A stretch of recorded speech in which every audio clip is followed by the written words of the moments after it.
Disperindak kembali janji tertibkan pedagang Mardika pekan depan.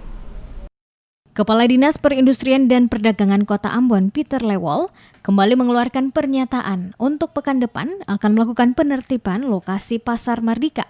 Bagi seluruh pedagang yang sampai saat ini belum mengosongkan lapak, agar segera mengosongkannya untuk kelancaran revitalisasi Pasar Mardika yang akan segera dilakukan. Hal tersebut disampaikan langsung oleh Kepala Dinas Perindustrian dan Perdagangan Kota Ambon, Peter Lewol, saat diwawancarai tim DMS Media Group di Balai Kota Ambon pada Kamis 10 September 2020. Ia menjelaskan, demi kepentingan pembangunan revitalisasi pasar, maka pekan depan, Disperindak akan merelokasi seluruh pedagang yang menempati lokasi-lokasi pasar pada kawasan Mardika yang masuk dalam areal yang direlokasi.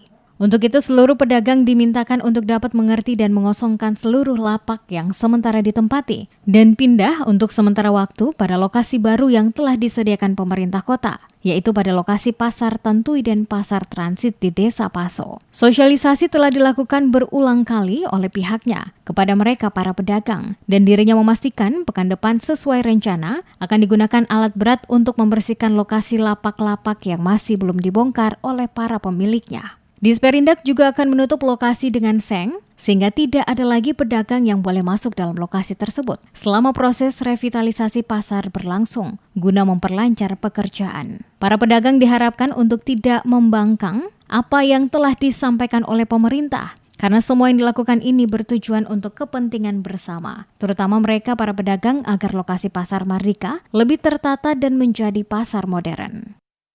Iya, sebenarnya memang ini sebenarnya ini kan kenapa dong jangan dibilang betul.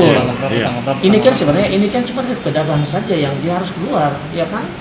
Sebenarnya kendala juga sebenarnya cuma pedagang, kemauan pedagang ya. Bisa ambil tindakan tegas. Ya itulah. Iya, memang ketong sudah melakukan ketong kasih mungkin ya tegas seperti apa lah. Kan ketong mengimbau kan ini masyarakat. Nah, jangan satu jalan ketong pakai cara seperti itu. Pakai alat berat nanti. Apalagi tetap ada BK atau jadi untuk langsung ketemu bongkar seluruh langsung tutup itu aja. Begitu pasti ABK akan keluar kan. Ini kan sebenarnya juga mau bilang kan semua sudah siap. Kiosnya kita sudah siapkan, semua kita sudah imbau. Mereka sudah bongkar, tapi itulah pedagang kan begitu ya. Pak, kira-kira batas waktu ini kapan? Jadi nanti kalau katakanlah ketemu sudah siapkan semua ini, ya paling kurang minggu depan ketemu sudah harus apapun juga. Rencana penertiban Pasar Mardika oleh Disperindak Kota Ambon beberapa kali gagal dilaksanakan dengan berbagai alasan. Sementara di sisi lain, banyak pedagang juga terlihat telah membongkar sendiri lapak jualan mereka dan hanya sebagian saja yang masih bertahan untuk berjualan pada lokasi tersebut.